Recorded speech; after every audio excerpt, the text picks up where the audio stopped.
Previously on Chop Cut Rebuild. Today we were working on the SEMA van, trying to get all the interior panels cut out and fit. The panels in the van are being made out of 1/4-inch Luan with a wood backing on it for support.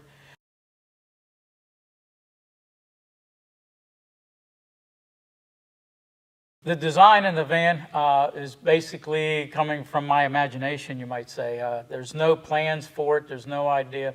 We have no rough idea what's going on. We're just kind of playing it by ear and winging it, you might say. Oh, yes, sir. We've got boxes in the back. Lots of boxes? Lots of boxes. Can we see them? Absolutely. Let's go. My name's Jim Beebe. I own Red Rock Off-Road and Performance in Taylor, Michigan. I think Dan felt a little need of competition earlier this afternoon. He decided to try and race me, whether he could put a stool together faster or I could put the control arms on my Camaro. I think it's pretty cool to see how the car came together. Real Deal Steel did a great job putting together the parts from AMD. The fit and finish of just the production parts that are on the car, just in the state they are right now, is pretty cool. It's a mock-up. Okay. So We have to mock the car to make sure everything will work before we weld it. So we're going to blow it all apart. Now it's going to blow apart. You're here. Welding's going to begin. Oh, that always works out well when I'm the welder. You're the welder. I think I need your help. You know, what we're trying to do at the AMD installation is we're rebuilding the car body. And in order to do that, we obey the original engineering on the car and we duplicate the spot welds that the factory put in the car.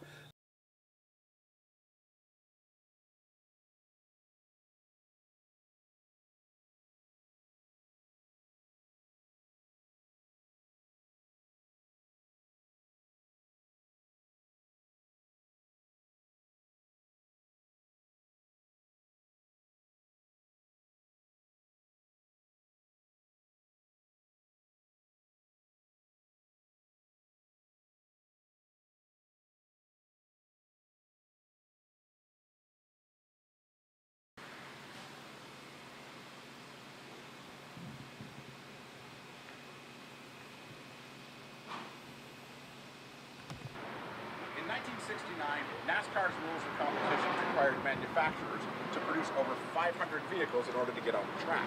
Dodge came out with the Daytona and produced 503 or 505, depending on who you talk to. They changed the rules on them because the car was so dominant. So the rule now became, in 1970, that you had to produce one car for every dealership that you had. So, over 1,900 Superbirds came along. They changed the rules, but they didn't change who was in the winner's circle. It gives that car that factory look. Morning, guys. How are you? Hey, Dan. Good to see you, man. Good to see you. Hey, Ted. Hey, Dan, how are you? Good. Wesley? So are we all ready to take on day 2 of the 3-day strategy? Yeah, but day 2 is going to happen a little bit quicker because I don't want to fall behind, so I'm going to get everybody involved in the build. My name's Craig Hopkins, and I own the AMD Installation Center. Okay, all right. Well, with all of us and Ted here to help, we'll go fast, right? I'm out of here. I got cars to take apart. Okay, all right. Well, Hey, good to see you again. yeah. Rick? Make sure when you come back you bring a nose. Will do. Okay. Take care of my baby. Very well. All right. Well, let's get the tools and stuff. Let's get the guys. Today, just to get a little heads up on the car, because we have to finish this car. We only have a little bit more to do. We employed most of the crew. I'm Wesley Kennedy, and I work here at AMD Installation Center in Cleveland, Georgia. Today, we're just going to clamp up the car and use the spot welder mainly. There wasn't a whole lot for Dan to do, so we let him control the clamps. He brought them in and took them out for us. In the industry, the media industry, they have best boys, grips, etc. Today we had clamp boy. You almost have to have a PhD to be clamp boy. I mean, because there's 2 carts and multiple clamps. It could get confusing. He took the job very seriously, maybe too far. At one point, I noticed that he was actually counting the clamps and lining them up in line to make sure they were all there.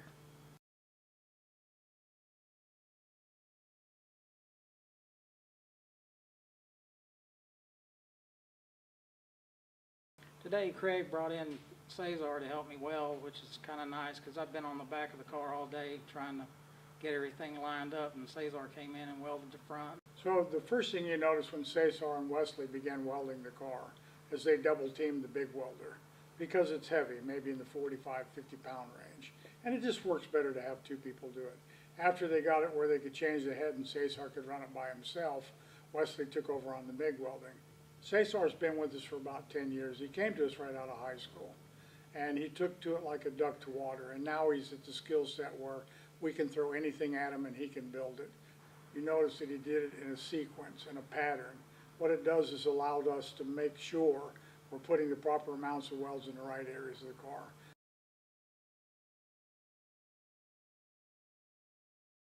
The sheet metal in the front of the car is pretty important. We have to center up all the shock towers and all have to be centered to the car, so when the suspension comes up onto the car, it's centered with the car and the frame. On the front of the car, where our MIG wheel is down low, the lower core support, it comes to the frame rail in there, and there's no way to get our spot welder in there. It's boxed in, so we can't pinch it. So there's some places we do have to MIG weld. Our 3-day plan to finish this car up is pushing it just a little bit. We're going to have the front end all welded today, and the back end's almost all locked into place.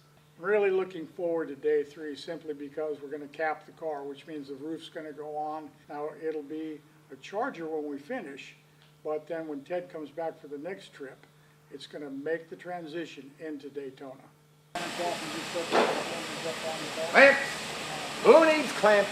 Clamps! Get your clamps here. Who needs clamps? First thing on day 3, we're getting rid of Clamp Boy. Hey, Wesley, Yeah, Dan? clamp 42 is missing. Well, I thought I turned that in. You signed it out, but I don't see your signature here that it came back. You know, look, I don't make the rules. I'm just following them like everybody should do. You know, go look in your toolbox and see if it's there. Hey, the rules are for everyone. They're right here. Everyone can see them.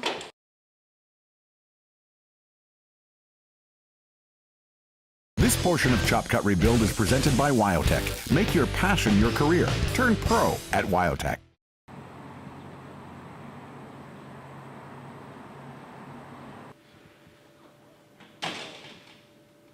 Building a show vehicle with a deadline is a little like a military movement. You've got to divide and conquer.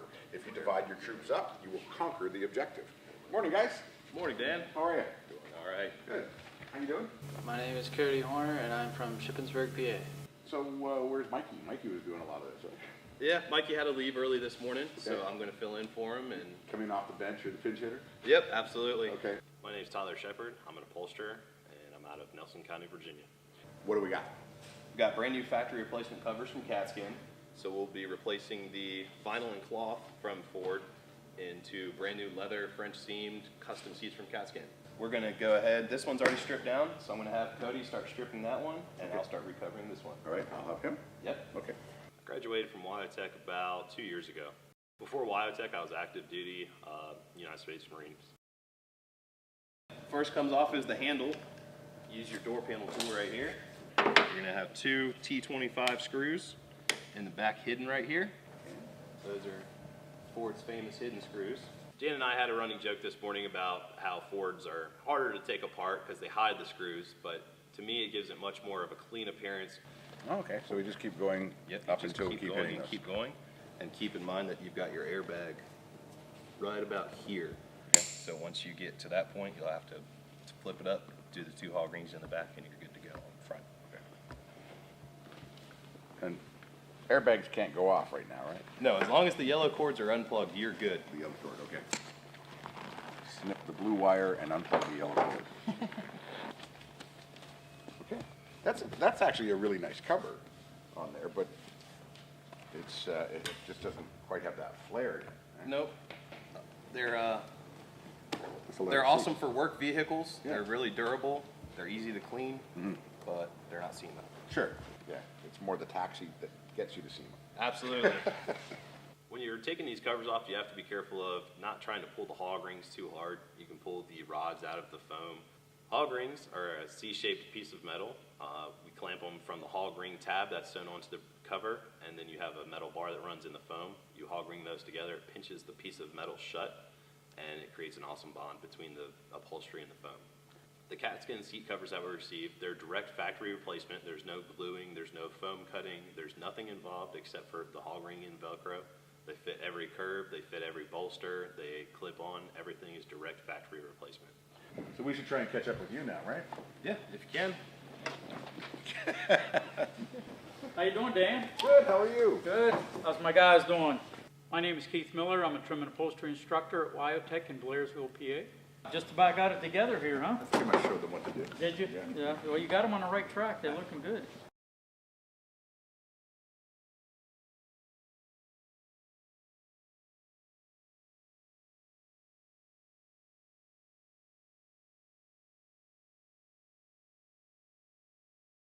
Dan came over today while I was working on the speaker pods for the back quarter panels of the van. Okay, so you got all the stuff that we're going to try and sell out of the back of the van later on, right? Well, as much as I'd like to, I think we're just going to try to install it in the van. All this we're going to All install? of this is going into the van. And where's this going? This is kind of a mock-up of the quarter panels in the back. This is kind of a rough template here. With the amount of stereo system we're putting in that car, it's going to be very loud. You'll not only hear the music, but you'll feel the music. Yeah, these catskin covers are amazing. And the fact that I didn't have to do much work on it means that I kind of foamed it in. This portion of Chop Cut Rebuild is brought to you by AMD, Auto Metal Direct. The name says it all.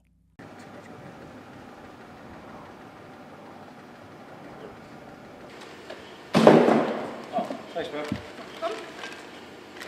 those a little later. Okay. I don't think the cold weather's going to kick in for a couple more hours Hey, yet. Dan, how are you? Hi, Dan. Hi, Angie. So what are we doing? Going through some of the other parts we have, taillights, bezels, side markers. Figure might as well get them out, get them open, get them on the car. Absolutely, I'll give you a hand. All right. My name's Jim Beebe. I own Red Rock Off-Road Performance here in Taylor, Michigan. So we want to try and get what kind of stuff on today? We want like the door handles, the tail lights, obviously. Yeah, I figure we have a handful of the trinket stuff and we can get through that stuff. Okay. And normally we'd be putting this stuff on like the last day, right? Yeah, usually that's finished work, but But this is going to keep us busy. yeah, right now it's busy work. Don't waste any hours you have available. Correct. Okay. Good news, glass guys are here. Oh, hey guys, how are you? It's been 20 years since I've laid a piece of glass in a car, so I figured it's probably best for me to give the guys at White's Auto Glass a call. How we doing, Dan? Good. We're here to work, man. Good. Well, we got glass for you. AMD makes front, rear, side, all that for this car. We only need you to do the what? Front, rear, right? Front rear glass, yeah. And molding. We got the OER molding here Okay. and all that. My name's John Zarazua. I work at White's Auto Glass.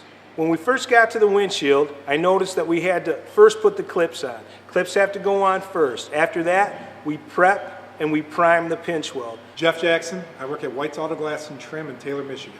The windshield is a laminated piece, which means it will crack, stay in one piece. The back window is a tempered. It'll break into a million little pieces. Safety glass is called. You do the top first and then the bottom. Mm-hmm.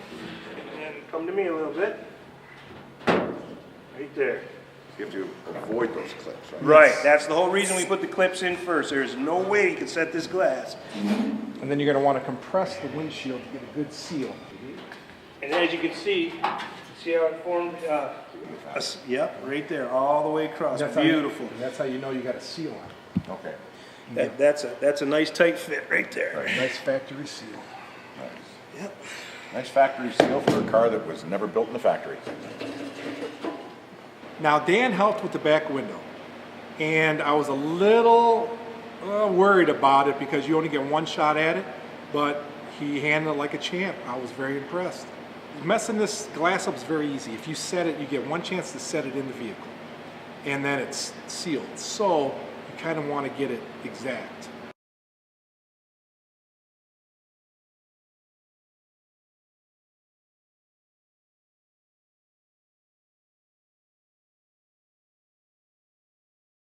When I looked at the front windshield, the only issues that I seen were the screws weren't drilled yet for the cowl screen. So I knew we were gonna have to do that. At first we started using self-tapping screws, and after probably breaking 4 or 5 of them, we knew that was useless. Let's give her a try. This one's going in. No. Jim broke out his drill bits, which he's gonna have to go to the store and get some more, because we went through a lot of them. We are definitely going to have to increase our drill bit budget. I didn't know it was going to be that thick of metal, but we did get them in.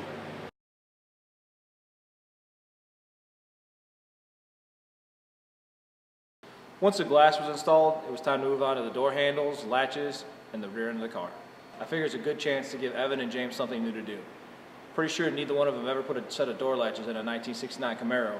My name is Evan Bohinski, work at Red Rock Off-Road and Linex in Taylor, Michigan.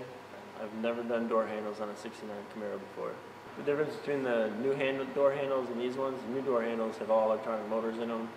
There's no fancy levers like on this one. When dealing with trunk latches, it's always a real pain to get them lined up correctly, so I figured it's just easier if we tossed Evan in the trunk and had him do it from the inside.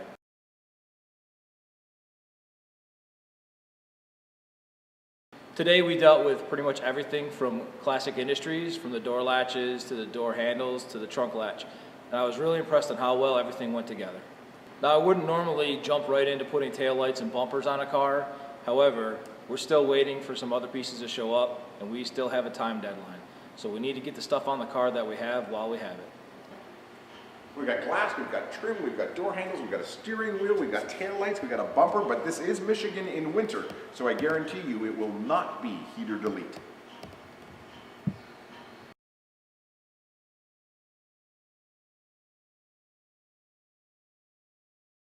You're watching Chop Cut Rebuild.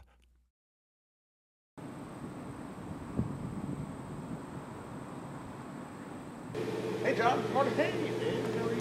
Good. Nice to see you. Nice to see you. I haven't seen you since the high desert or SEMO. I'm John Hurd. I'm the Industry Relations Specialist for Wyotech. Greg gave me this. This is my souvenir rendering. Oh. But from what I understand, we're not going to do this space anymore on that side or that space on that side of the rainbow anymore. You're right. Yeah. We're not even doing that thing. That piece is small. Oh, this was the little one. It's the little. We're doing the transit. Okay. So I want to introduce you to this. Okay. Change. Hey, Rich. Hey, how you doing, John? Yeah, I want to introduce you to Dan Woods. Dan, great to meet you. Nice to meet you. My name is Rich Smirker. I'm an instructor at the Street Rod Department in Custom Fabrication here at Wyotech. Tony, a couple of former grads. We have a great relationship with our grads here. The reason is we stay in touch with them. So you didn't say I'm never coming back here again. We did, but they got us. I can help out any way you like, including getting out of your way if you want. I think you should put your word. Or you book a roll of tape. Okay. My name is Dalton Stroll and I'm from the Eastern Shore of Maryland. The biggest challenge when it comes to trying to replicate these stripes is making them look straight to the eye with all the contours that come on the panels on these new vehicles. Trying to get the spacing and everything on both sides with the stripes was a little bit difficult. It's a lot of measuring, but it's also a lot of eyeballing to make it look the same on each side. Oh, Dan, what do you think? Hey, Paul. My name's Paul Dominic, and I'm the electives coordinator at the Wyotech Blairsville campus. This is looking terrific. It's looking very good. What's weird is the door is not flat. Right. It was, I guess, on the Econoline. It was back in the day. And it creates this optical illusion that gives you this wonky shape. But if you look from the top, you can see that the lights are. Right, right. But what's wrong with that shape? I have no problem with that shape at all. But and that shape was associated with these vans back in the 70s a lot. On the inside, not on the outside. The artwork. Yeah, the artwork. I think we're ready to bag it and put it in the booth, right? Ready to go. Sounds good. Good.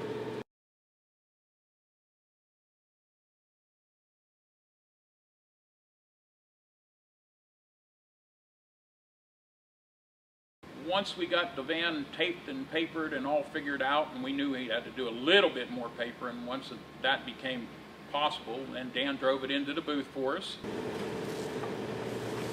Here's Danny. We had to kind of wiggle it around a little bit and move things around, but we got it in there. I think Dan might have been just a little nervous driving the van with all the windows covered up and not being able to see anything and just going by finger pointing guidance.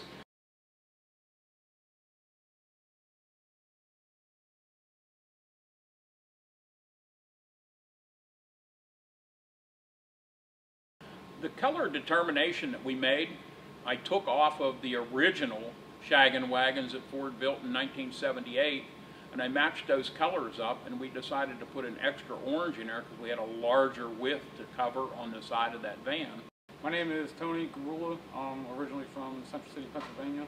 This project, it kind of gives the industry and people in the industry and the customization world what kind of work you can actually do with the newer model vehicles. It encompasses the late 70s in the modern day era of the industry. If we waited 15 minutes or so, then we could cover that color up with a 6-inch piece of paper and continue on to the next color. Even though that color got onto the following part down below, it didn't matter. The sequence of colors were darker as we went down, so they would cover over one another. We had actually ran into a small problem. The paint on the orange wasn't actually dry when we put the paper down, and it ended up sticking to the paint. We were able to go ahead and scuff those out, take an airbrush, dust them in. There was a couple spots where the tape had lifted up on an edge, and that's pretty common on a humid, hot day. So our next step is going to be tape off the roof line and lower the black a little bit to give it a little more squashed look. Then we'll wipe it all down, we'll remask the entire vehicle again, then we're going to clear coat. Now it's shagadelic, baby. Yeah.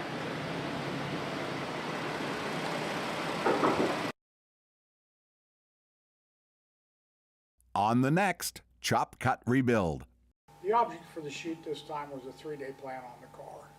Morning, guys. Morning, Dan. How you doing? Good. And really revolved around getting the back end of the car up and then doing the front end, terminating with the roof.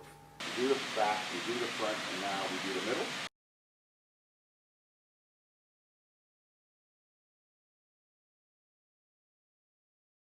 Once I had the rockers and post all welded up, then it was time to prep the roof area. Dan and I got Cesar and Craig to come help us get the roof set up into position. When you're positioning a roof, it's pretty common to clamp it down, let it loose, move it a hair, clamp it down again. It's just part of the process. My name is Jack Ambrose, and I'm R&D over at Gibson Performance. So is that the factory system? Yes, sir. That's the factory system right there. Okay, so that's out and gone? Yep, falling apart. Originally, we were going to go from the head pipe forward, but what I noticed was that the flange was a little bit smaller, so I made the decision that it was probably best to just reuse the head pipe from the exhaust. After reusing that stock head pipe, what we did was that we mocked up the Gibson muffler and held it up there to make sure everything else fit.